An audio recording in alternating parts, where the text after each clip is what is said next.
let's talk about the match on Friday night at the MCG. 96,000. I don't think we've heard a roar like this in a football match for a long, long time. You're right, TJ. I thought I'd heard the loudest roar the week before against Sydney when Nick Newman took the mark and they knew they'd won a final, but this was to another level. These are the misses. You know, this will haunt Melbourne. Another straight sets finals loss. Look at the supporters there. They should have won this game, TJ. They had Carlton on the ropes. This should have put them 14 points up with 8 minutes to go. This is another one, still, 3 points up. I'm not sure what Max Gawn was doing here. Is there anything you can rationalise, Lotto, with that? Well, he's the only one who touches it. Yeah, the only one who touches it more than trying to shepherd the guys through. This was unlucky. I thought Pickett really lifted after half-time. There's another opportunity, just unlucky there. But they kicked 2 goals, 6 in the last quarter, Nathan. Had all the opportunity to win it. Well, it was Carlton that panicked last year to get into the finals. It was Melbourne that panicked in the last few minutes. Let's have a look at some of those. You just showed this one. On the left foot, low percentage. Look at this Christian Petrarca. He just needs to come back and handball it to him. Arms out for a long time. Christian Petrarca may not have kicked it, but it's a high percentage play to go back. You spoke about Max Gawn wanting to kick too much. He's got a player here who can run all the way. There is nobody within 30 metres of him. That's the same player trying to get the ball there. Carlton win it back. This is Viney. This just needs to get over the top. Have a look at the space that they've got here. That is a goal every day of the week. And then they go through the middle of the ground, the Blues. And this young man, he'll love to have his time again. So what he should have done right here is stop and just hold up Doherty, because there's no way Doherty gets that ball if he's held up for 5 seconds to where he gets it down here, and Melbourne probably win the game. So that's a great kick, well done by Doherty, but he had to be held up. That 2-on-1 wouldn't have happened. And the dying moments, they still had a chance to do it. They try to play on, they don't look. Smothered. They've got players here to set up. They've got players in the middle to go over the top time and time again. The Demons coughed it up. They should have won the game. Is it a real issue, the fact that Melbourne has now got this, sort of worrying record in finals, having lost their past 4? Is it a mindset that can creep into a club? So like for years Collingwood had the Collie Wobbles. Isaac, you'd remember the Kennett curse, for example. I mean, is there a danger that Melbourne now has this mindset that finals are fragile? I think there is a danger, but the one thing I will say is Melbourne shouldn't overreact. They've got an unbelievable midfield. Their defence is solid.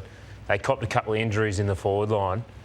And if they can get that right next year, then they're going to be challenging again. The worst thing they can do is go and throw all the toys out and start making emotional decisions because they do have the basis of a really good football side there. It wasn't their time this year, and as Nate just alluded to, they made some critical errors in times where you can't be making critical errors, but they've still got a fair chunk of what they need to win a premiership. They probably just need to make a couple of alterations. To that point, though, they have effectively, and this is a brutal assessment, wasted the 2 years since the premiership win, and those players aren't going to be there forever. Max Gawn is getting older. We know what's happened even this year. So it is a waste in that context. I was just going to say, you've only got so much time, so you allude to that.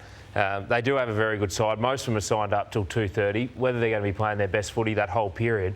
But as you said, you do need to make the most of their opportunity. And I think if you go back to 2021, most people would have said Melbourne would have won 2 flags by then with the list that they'd put together. What I love about finals is all your weaknesses come to the fore and you get exposed. So Port Adelaide are a great home and away side, but suddenly all their vulnerabilities have come to the fore. And I think it's the same for Melbourne. You can be a great home and away side. Yes, banging the ball inside 50 won them a flag 2 years ago because they got repeated. It's not working for them. I don't think they've changed enough things and the competition's gone past them. All right, so while Melbourne can go away and lick their wounds in the off-season, what about Carlton? I mean, this has got the feel of grand final week because how good is it that Carlton has made it through to the preliminary final? Well, the Bulldogs have made a final series in 16 and Richmond have made final series because of what they've done over the past. And it's all about Carlton and the most phenomenal turnaround you can nearly remember for a team to be on the ropes against the Gold Coast Suns. They were in trouble at quarter time when they turned things around and won their first game, and then since round 14 they go 10-1 and into the final 4. And they don't rely on Cripps and Curnow like they used to, so it's a more even contribution amongst the whole side. Yeah, and one of those guys I want to touch on is Blake Acres. He's been phenomenal these first 2 weeks. He had 4 shots on goal in the first 2 weeks of the final. He's playing obviously a little bit injured, but his ability to get contest to contest, set the ground up for them. They've got Cottrell on the other wing and they've got Hollands they can bring in as sub, but they've got their role players playing really strong roles for them. And we're starting to see that. Carlton over the last 6 or 7 years have had the talent and had those superstars, but they haven't been able to put the chess pieces around them, and they've finally put that together. Specifically went after Blake Acres for his defensive running as a wingman. So they pinpointed the fact that they wanted him. A couple of clubs have already had him, and it's been a big pickup for them. Extraordinary storyline within this bigger storyline. He is sore. He's really sore with that shoulder, as is Sam Doherty, who smashed up his shoulder on the weekend and on the Friday night, came back on after this. He was treated in the rooms after this. There's no way he's going to miss a game of footy with a sore shoulder, given what he has been through with cancer issues and knee reconstructions. He's tough, and he was crucial again. You can see the damage sustained in that shoulder. So Mackay and Martin need to come into that team. It's going to be a battle at the selection table and a lot of tough conversations to be had. Well, what's your reading of it?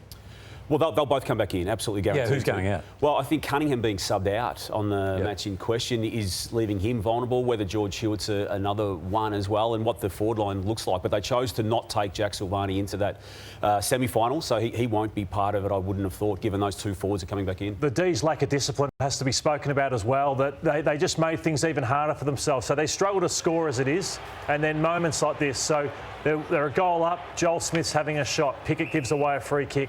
Here's Pickett again, giving away a 50-metre penalty. So he did some good things. There's Pickett, again, was lucky he just got a fine for that one.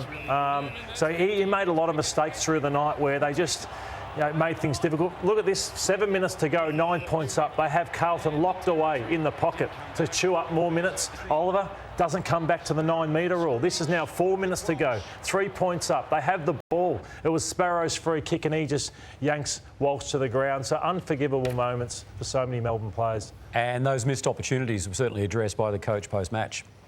Certainly a little bit in our execution ahead of the ball, but I thought we got enough shots to win the game. And we just didn't kick our goals. So in the end, it was an efficiency with the ball that cost us. At times we moved the ball better, we got better options, but we just didn't execute in front of goal, and we'll go to work on that.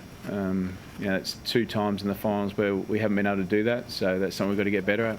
Well, it's been a theme through a lot of their finals, so you have a look at that. There's only been one time against the Sydney Swans where they kicked more goals than behind, so 11-13, 7-11 and 9 goals, 17 the other night. They kicked themselves out of finals. All those finals were close as well. It happened during the year too in the home away season, Brownie, didn't it? When they got on that nasty patch of form, they had to retrieve it, but they just weren't able to kick goals. And then Friday night when the news came through that Josh Shackey was the sub, I mean, you were shocked at the time, and the shock, I think, continued given he wasn't used in the match at all. It would have been nice for Melbourne to have somebody with some fresh legs to come on in that last quarter, so to make a difference, maybe even 10 minutes to go, 12 minutes to go, and Shackey wasn't that person. So obviously they had him as a backup for Max Gawn in case Max Gawn went down, but it's a dangerous thing to go into a game and you've got the luxury of having someone that can come on and then not use him. I just felt like they missed a trick there with a runner to come in with 10 or 12 minutes to go.